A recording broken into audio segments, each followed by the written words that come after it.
berduka cita untuk sekian kalinya atas kepergian almarhum Prof. Paluki. Nah, Mbak Enji, ini tadi momen sudah selesai pemakamannya, gimana artinya merasa kehilangannya seperti apa sih, duka dan dukanya sendiri? Yang pasti, alhamdulillah semuanya dilancarkan oleh Allah. Acara pemakamannya juga akan sampai dibantu oleh Lipo Group karena kebetulan ayah Dedi itu direktur PT Agora Siloam rumah sakit. Kalau kehilangan pasti, karena ayah saya itu adalah bukan hanya sekedar ayah tapi teman curhat, teman diskusi, teman debat, teman berantem, semua itu udah ada di Dedi. Karena mungkin saya anak perempuan satu-satunya, ya dari kecil itu semua hal itu diajarkan oleh ayah saya. Dari sepeda, bawa motor, bawa mobil, itu semua ayah saya. Jadi kalau mau ikut putri-putrian, yang coaching juga pasti Dedi. Kalau mau ujian skripsi, yang ngedrill duluan pasti Dedi. Nah, waktu di dalam lapas, yang setia ngunjungin seminggu 3 kali selama 10 tahun itu hanya Dedi gitu. Dari langkahnya yang masih tegap sampai yang udah tertatih. Dan Dedi itu setia, yang mengantarkan aku ke sidang-sidang, yang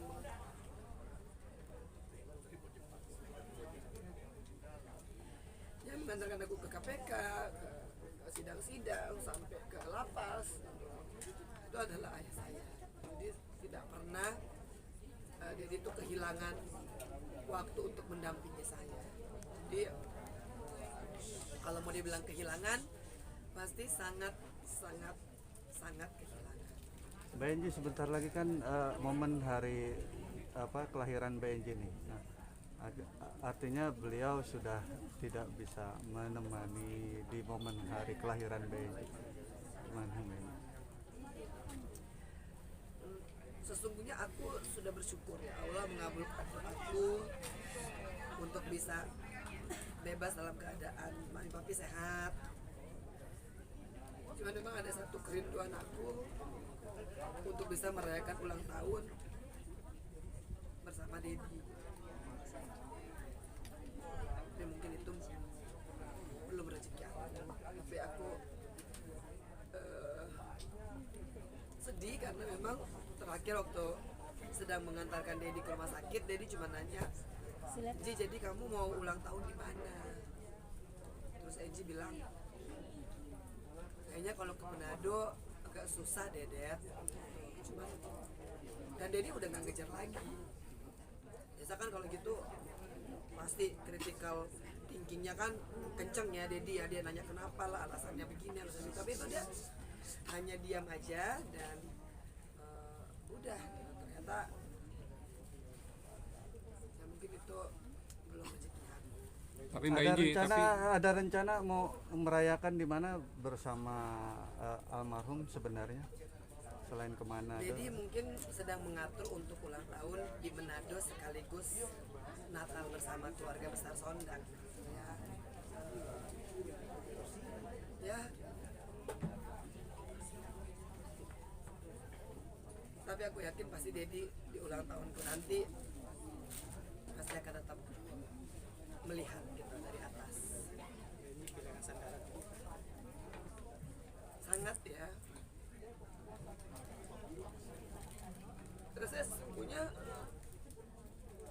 berusaha untuk kerja buat ayah, ibu dan Kianu dan anak-anak saya lah. Artinya apapun akan saya lakukan untuk membahagiakan Dedi. Karena sebenarnya Dedi saya, papi yang selalu menyemangati. Jadi kalau mau dibilang kesandaran gitu ya pasti seminggu sebelum Dedi pergi tuh saya emang sering banget gitu loh pengen ke kamar kerjanya, pengen ke kamarnya gitu. Sekedaran cuman pengen cerita gitu soal oh iya Ded, bahkan terakhir Dedi bercandanya emang masih mau sendiri Enji. Dia bilang udah Ded nggak apa-apa, ini masih sanggup, jangan nggak nggak apa-apa mau jalanin kemah food, mau jalanin kemah entertainment gitu. Tapi memang jadi sebulan terakhir tuh udah Ji ini ya surat tanahnya. Terus karena Dedi itu komisaris di Kema Entertainment, Dedi tuh bilang aku tanda tangan ya, aku jangan komisaris lagi.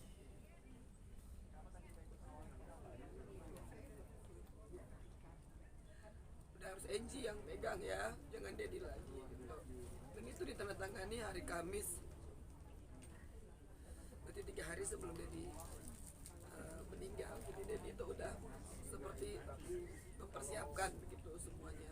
Terakhir aku ke Manado diantar Dedi gitu.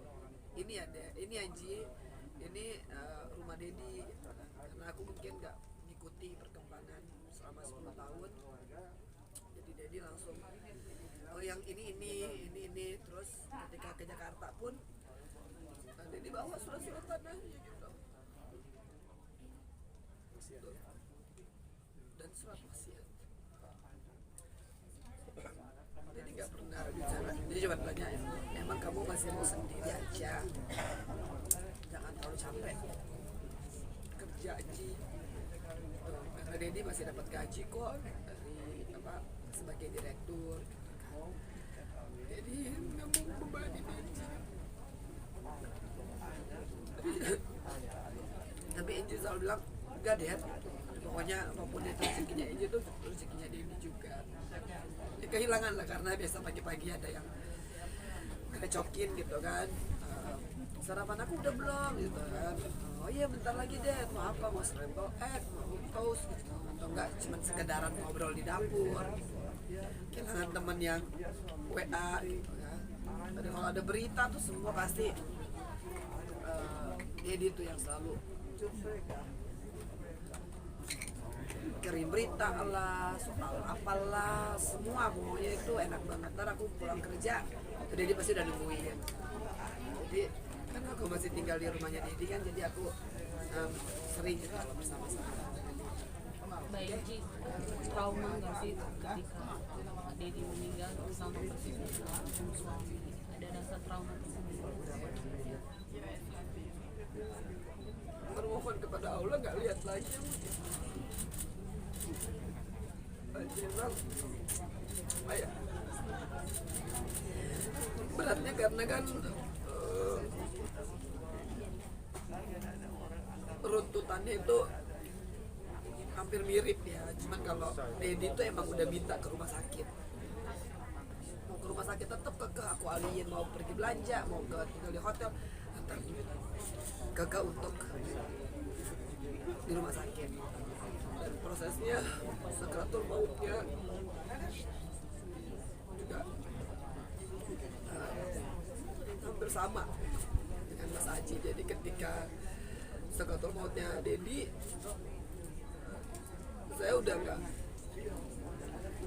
bisa gimana saya jatuh karena saya mengingat sama seperti kejadiannya ketika saya harus melepas Mas Aji. Jadi alhamdulillah saya melepas Mas Aji di tangan aku. Aku juga melepas ayah saya tuh di tengahnya aku. Dan pemandangan itu agak trauma buat saya, tapi harus saya hadapi. Baik kan selepas Mas Aji pergi kan ada semacam adat ya yang masuk melewati bawah kerangka jenazah. Itu dilakukan juga Kalau kita di Manado kan adat istiadatnya mungkin berbeda ya. Yang di Jawa gitu ya. Jadi saya menyerahkan untuk semua ritualnya itu kepada saudara-saudara yang dari Manado asli. jadi tidak melewati. Tadi turun langsung langsung mencangkul tanah Mbak Enji. Bakti saya ke ayah saya tidak akan pernah bisa membalas semua kebaikan ayah saya. Jadi saya berjanji kepada diri saya ingin melepas Dedi itu sampai nanti di tempat peristirahatan yang terakhir. Kalau cuma cuman masalahnya aku masalah pentingnya dibandingkan dengan 10 tahun ayah saya bolak-balik di lapas, nggak ada artinya. Mudah-mudahan dia dilihat gitu bahwa Eji memang membuat luka di hati Dedi, dan mungkin Eji tahu bahwa keinginan Dedi terhadap Eji pasti mungkin tidak tercapai gitu ya. Eji ingin membuktikan bahwa baktinya Eji, walaupun Eji mungkin beda keyakinan, akan tetap Eji jalankan untuk membuat Dedi bahagia sampai ke tempat peristirahatan. Ya? Benji, terakhir Benji, kemarin kan sebelumnya sempat merayakan hari ulang tahun pernikahan almarhum dengan Mama. Mungkin ada pesan apa sih di hari ulang tahun pernikahan Mama sama almarhum? Kalau di terakhir saya merayakan ulang tahunnya Dedi gitu. Dan sebelumnya aku merayakan ulang tahun 50 tahun perkawinan. Kalau jadi kan Dedi itu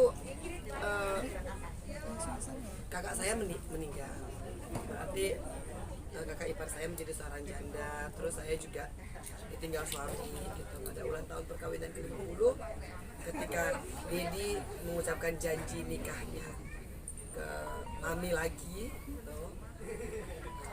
Ya itu, jadi cuma bilang ya mudah-mudahan kalian gak sendiri lagi. Tapi jadi nggak pernah nanya sih kapan mau menikah atau ada pacar atau enggak gitu. Bahkan dengan kalau ada gosip-gosip dengan para mantan itu pasti ayahku bercanda aja gitu kan. Terus dan mungkin karena beda agama kali mantannya juga, jadi ayahku kadang-kadang nggak mau nyakitin hati aku. Ya itu terakhir cuma ngomong emang mau hidup sendiri terus. Aku menanggapinya bercanda aja, masih kuat lah deh. Cuma masalah masak cari duit insya Allah lah. Jadi itu aja sih. Karena cari suami kayak ayah saya tuh ya itu cuma aku dapatin di masa ini. Ya, dan bagi aku mungkin ya perlu upaya gitu. Tapi jodoh kan gak lari kemana. Insya Allah kalau misalkan Allah memang berkehendak, saya selalu bilang sama Dedi santai aja. Melihat tadi reaksi Mama ketika merapikan makam tadi, tersentuhnya seperti itu. Kalau aku bahkan nggak cuman itu, karena mama saya itu kan ngurusin ayah saya detail. Jadi pagi bikinin kopi, dan ayah saya tuh nggak, udah sebulanan ini tuh selalu bilang kalau aku yang bikin, nggak enak kalau Eji bikin. Harus Mami lah, nggak ada yang bisa bikin kopi lah seenak Oma gitu. Nah, jadi kalau pagi-pagi aku udah back off aja, udah biarin tugasnya Oma gitu kan. Jadi kalau sekarang lihat Mami aku begitu, apalagi Mami aku ada sedikit tapi kena demensia level sedang kan.